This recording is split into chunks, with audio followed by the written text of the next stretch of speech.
It usually took a whole day to decorate, but this time it was different. Christmas was starting to get odd this year. No brothers to hog the warm water, no father to guide them in scavenging the best decor, nothing this time. This time, decorations are just a faraway thought that Leo didn't want to compete. What was the use, anyways? Mikey usually enjoyed the holiday fuss. Dawn needed the stress reliever, and Raph enjoyed the bonding time.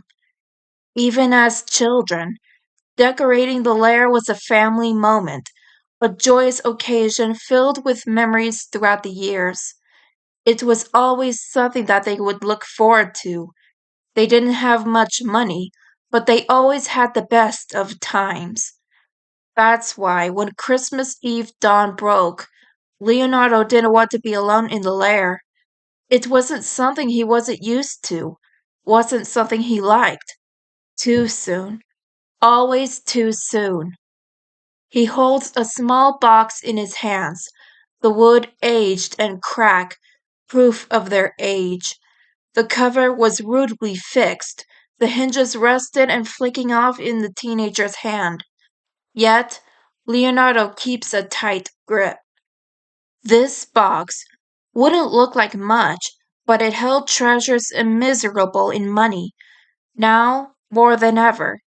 With his family gone, father disappeared in a blink, and brothers gone without a trace, it was the simple things as these that ensured the 16-year-old that they weren't just a figment of his imagination. They were real. His brothers, his father, his family were real. Casey thought they time traveled, and it only filled the leader with hope that one day they would pop into his life and assured them that they would never leave him again. But then, Leo promised their picture that he would keep holding on. But this Christmas would be the first without them. For the first time in his 16 years, Christmas would be a somber affair. Something about the empty lair felt so wrong. April's presence would have been a comfort, but it seemed as though the minute he accepted her as a sister was his downfall. The day he lost his brothers was the day he lost his closest thing he had to his sister. The memory scratches at his mind, forcing hot tears to escape, but he had been crying too much these days. Sweet 16th birthday had been enough misery, and if it weren't for Casey, Leo would have never managed to survive the first week that summer.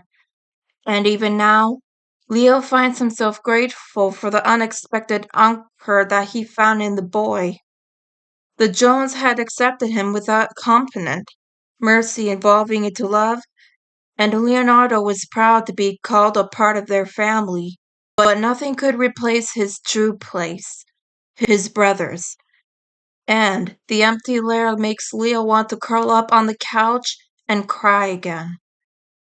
The T-phone's ringtone snapped Leo out of his musings, and a familiar face popped in the screen.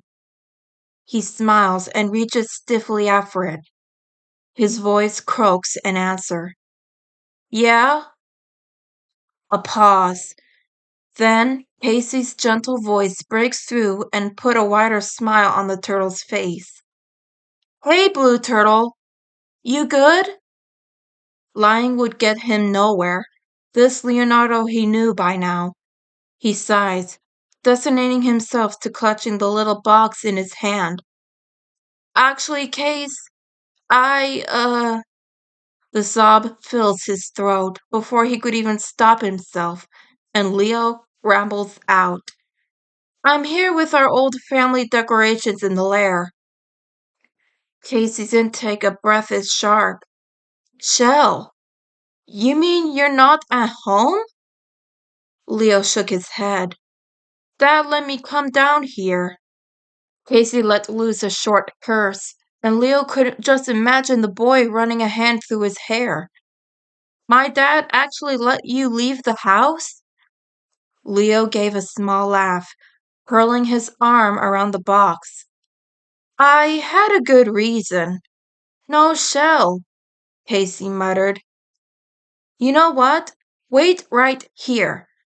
A tingle goes through Leonardo, and his smile expresses his gratitude. You're coming? Casey huffs, and it sounds suspiciously like a door slamming response to Leo. Yeah, I don't want you being alone right now. It's lunch break at school, anyways. Simple actions. The small things made Leo grateful he had the boy in his heart. Thanks. Another thump. Another door slamming before Casey's feet began pounding against the cement was uncomfortable to the turtle. What did you say you were doing again? Looking through an old decoration? Leo sniffs and draws his attention to the box of his. I didn't actually open it yet. Wait for me. I'll be with you. Casey's voice is labored with heavy breaths, proving of his sprinting. You can tell me about it.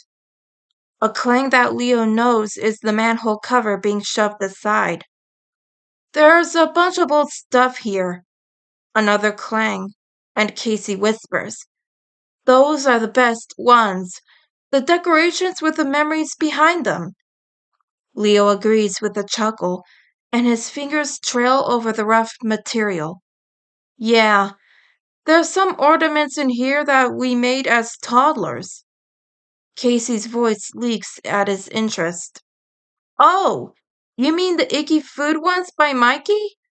This time, Leo allows a loud laugh.